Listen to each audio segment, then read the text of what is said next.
Hello, welcome back to yet another video regarding filmmaking, regarding learning filmmaking from Hollywood films. In this video, we're going to be talking about Harry Potter.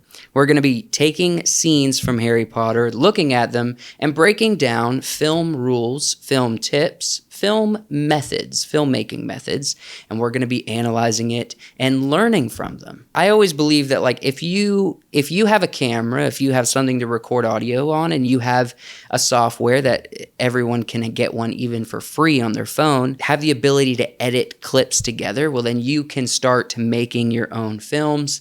And as long as you understand certain principles, you could actually start applying these easy concept principles to your videos and start making your stuff look like Hollywood cinema like tomorrow. And it's a simple concept. Today we're going to be talking about the 180 degree rule. Basically, 180 degree rules is understanding that it's half a circle. So you have 360 degrees on an oval or circle or whatever. If you can visualize without actually seeing it, that's why I have kind of a top-down image of this. This is a basic idea of what the 180 degree rule is in filmmaking. If you take two characters in a scene, myself, someone that's facing me right here, and we're talking to each other, well, you can imagine an invisible line is going from them, from me, through the other person according to where we're facing. And as you can see, top down, imagine those little points of their noses facing each other. Well, a simple concept is when you choose one of the sides to film on that invisible line, you need to, as much as possible, stay on that side. Now, this rule is broken many times if you start analyzing cinema, but if you notice, there are actual specific ways in which they break it. Sometimes that there will be a cut where someone walks through the line, and we actually see that in Harry Potter. Someone will walk through the line in between the characters and almost break the line and say, hey, we're establishing a new line. Or you will actually have a continuous camera shot where, say, like the camera, I'm talking to someone here, the camera is on this side of me, and imagine the camera is going to move around me to where the camera kind of does one of these numbers.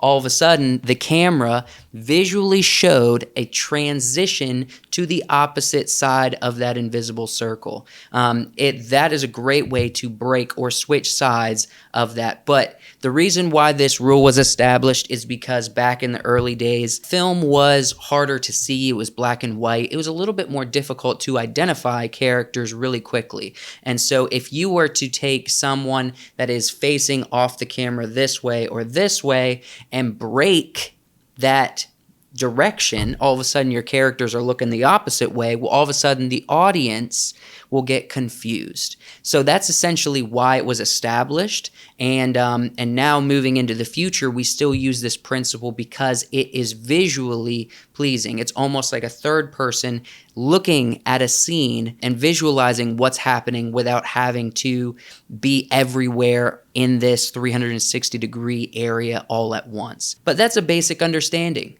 You pick a side, you stay on it, unless you have reason to move from it.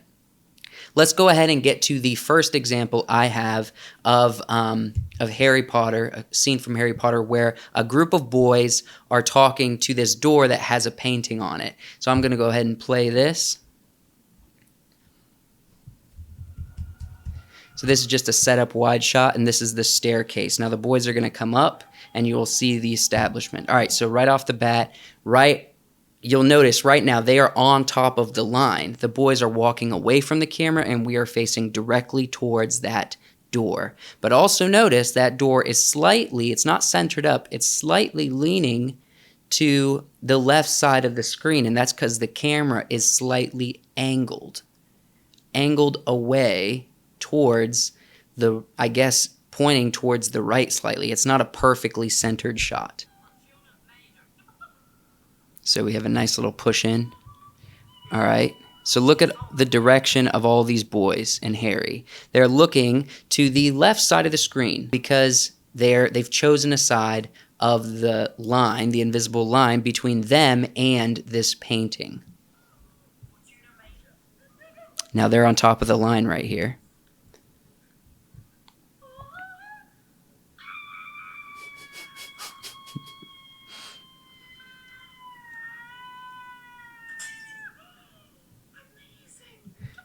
Now, it might look like they've centered her up and put her on the line, but actually look at where her eye line is. It's actually opposite to what the boys are looking. So they're actually establishing that they're still on the correct side of that line. There's a wider shot of the same thing. So they're on the line, and then here's they actually still stay on the same side of the circle even as they enter this room.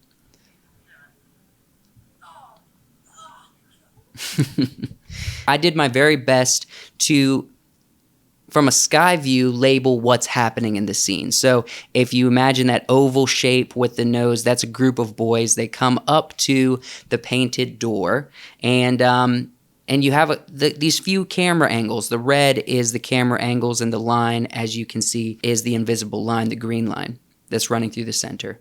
And then the kind of half circle with, let's just imagine that's the door.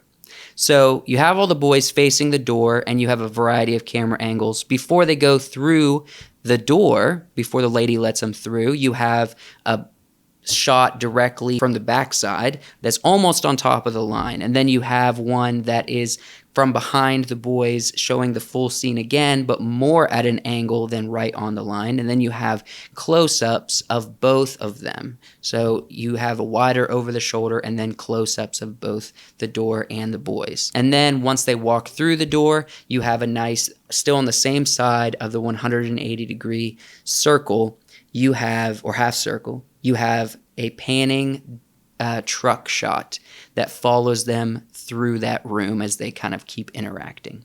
So that's a really basic, clever way to set up a scene using the 180-degree rule. Let me know in the comments, are you following? Is this making sense, and is this helpful? If it is, give us a like. I'd love to interact with you in the comments. Let's keep watching some Harry Potter scenes. This next one is, there's a lot happening. So since you kind of understand this principle at this point, try to follow it as much as you can. Try to notice the details of where the camera is on the line that they have established for us in this scene.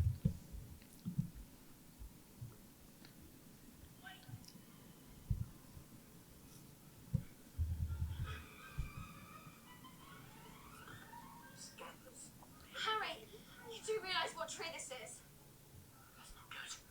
Run! Run! Harry, get behind you, run! It's the grip!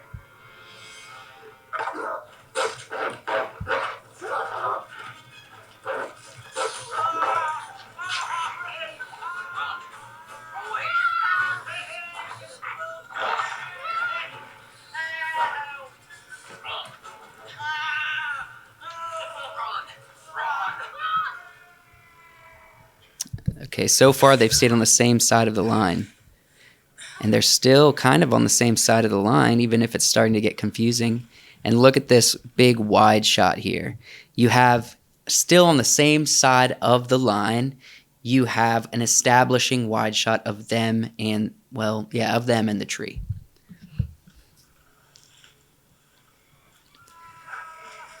And it's having a nice swoop down, okay?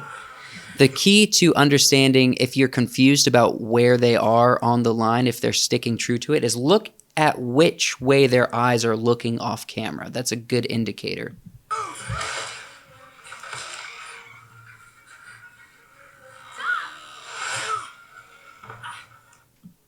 All right, and that I stopped it there because pretty much when they start fighting with the tree, things get all mixed up. And usually battle or fight scenes or any scene with a lot of characters tends to not follow this as closely unless during that period there are two characters that are interacting. But it gets a little confusing, so I just wanted to keep it simple there.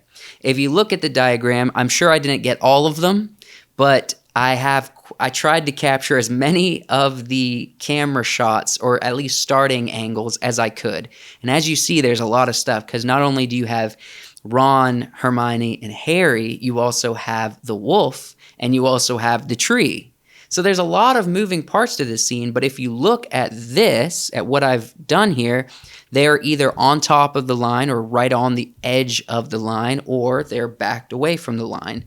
I've noticed Harry Potter tends to actually, not all films do this, but they flirt with almost filming right on top of that line a lot. A majority of the time. You know, it's just a choice. It's creative, but it's still technically correct. And it's fascinating to me that they were able to show that much action and give us that much information in the scene we just watched, and sweeping, moving angles and following shots, and still stay within that rule. And so I would recommend, if you missed anything or you want to watch it again, just skip backwards a few seconds and take a look. Now that I've given you the diagram for 2 examples, I didn't create a third, but we're going to watch a third clip. The reason why is there's a lot that happens. I would recommend you go back and watch this through a few times to get a good grasp on this concept if you're not following, and try to follow this last scene.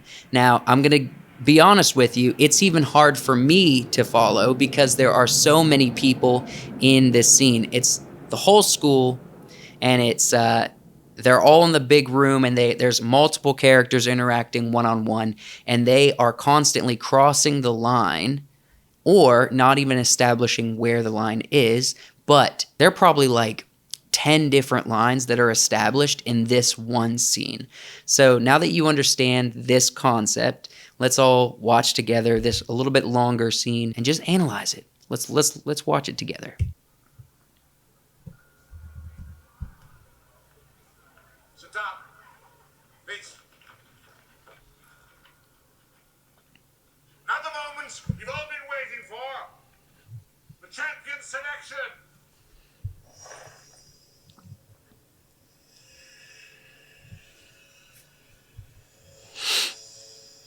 This is always a cool scene for me when I was watching it. All right. Notice when it cut to Harry, we're not even really sure where Harry is in the room. We just know he is there. We know in order for him to look at Dumbledore, he has to turn his head like this. It's already, the lines are a bit blurred, but they're about to establish a new one between the Flame and Dumbledore.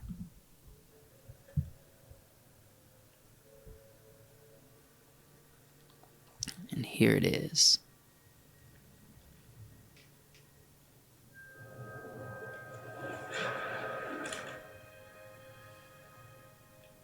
The Darmstadt champion is Victor Krupp. And a lot of these cutaways where they show someone in the audience, it's obviously they're just having to cut to close-ups. And so I'm sure there was a lot of meaning behind where they were looking according to the room. It's just in the edit, it's harder to establish this. But it's worth trying as we continue watching.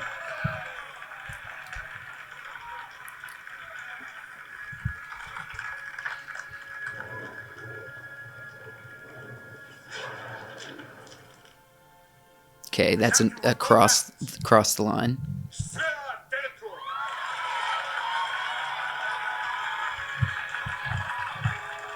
Okay, so there's another line. We've established what side we're on with him and her. And they're still on that same line.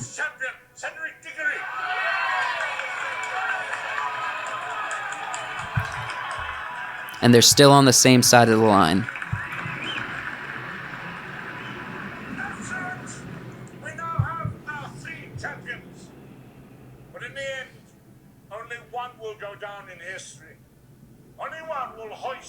This chalice of champions, this vessel of victory, the Triwizard Cup.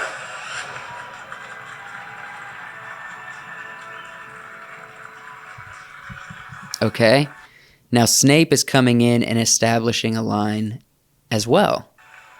Look at his eye line.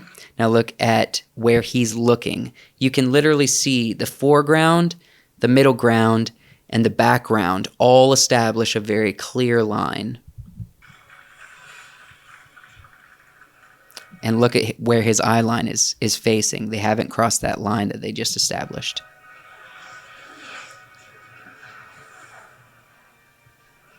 Now, this is a bit odd. They threw this shot in there, which breaks the line.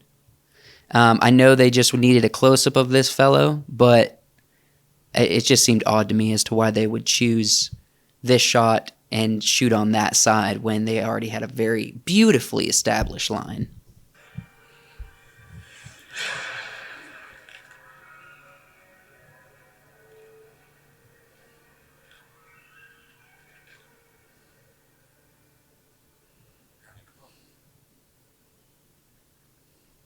Harry Potter. Still, they're still on the same side of the line. Harry Potter. For goodness.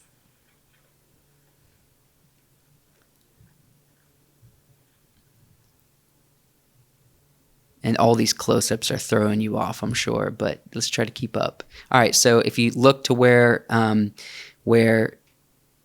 Dumbledore is standing and the torch that they're getting the names out of, they're still on the same side of the line, even if they're kind of moving around in a corner. Now watch this. This is a good transition of shifting the line, as I've said at the beginning of the video.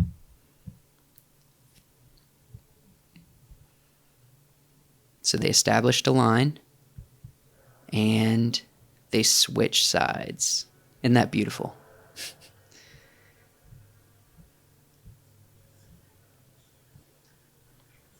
He's a cheat. You're not even 17 yet. Now, notice where people are looking. They're looking like at the camera. It's all of the other shots outside of Harry is supposed to be his point of view. So it's basically on top of the line.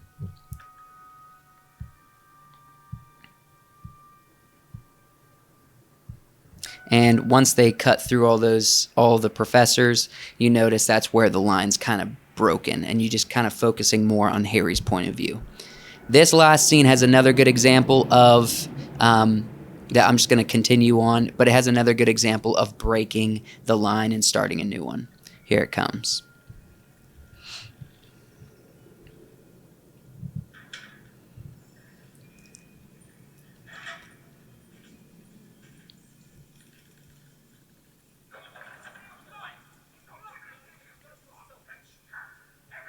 So they're standing in front of the fire. Try to remember that. Harry,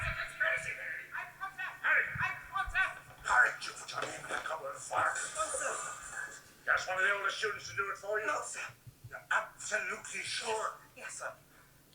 And of course he is lying. The hell he is. The god of the fire. So right now, so far, they've been on the same side of the line. And even they're going to cut to a close-up of the other champions in front of the fireplace. And this long shot, or this wide shot, is establishing where everyone is in the room. It's an exceptionally powerful magical object. Only an exceptionally powerful confundus charm could have unmated. Magic way beyond the talents of a 4. Now, get ready. They're on the line. Now watch this. You seem to have given this Did you see that? This guy walked straight through the line of Harry and Dumbledore and broke it and established a new line between him and Mad-Eye Moody. What's my job to think as dark? A brand new line has been established because they literally broke it by walking through.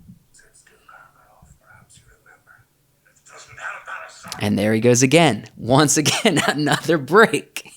This scene was crafted beautifully. Leave this to you, Barty. The rules are absolute. They're on the line. They've established a line between this guy and Dumbledore next to him. It's vital that you come out to it. And they're still on the same side of the line. Mr. Potter has no choice. And switch. As of tonight. Isn't that beautiful? See, if you pay attention, you can actually really enjoy some of what these films are communicating to us, even as complex as or as hectic as that scene was, and you're so focused on the emotion of the characters, you're also not always paying attention to what the cinematographer and the director are communicating to us visually. Harry Potter's actually can be kind of difficult to observe in this way. I had to watch these through a few times just to catch everything, but it's a whole lot of fun. It's like a game. I mean, ultimately, it's like a game, and it's been created for us to enjoy and play around with. So I hope this was educational. I hope this was fun. If you're a Harry Potter geek, I hope you learned something. Maybe it inspired you to become a filmmaker yourself. I hope so. I truly believe that if you understand these basic principles, you too can start making your stuff look cinematic and like Hollywood to some extent, like tomorrow or today. Thank you so much for watching the video. If you would like to watch another version of these analyzing production style videos, I did one recently where I talked about the basic framing that you need to understand, and once again I used Harry Potter as an example for that, as well as motivated lighting.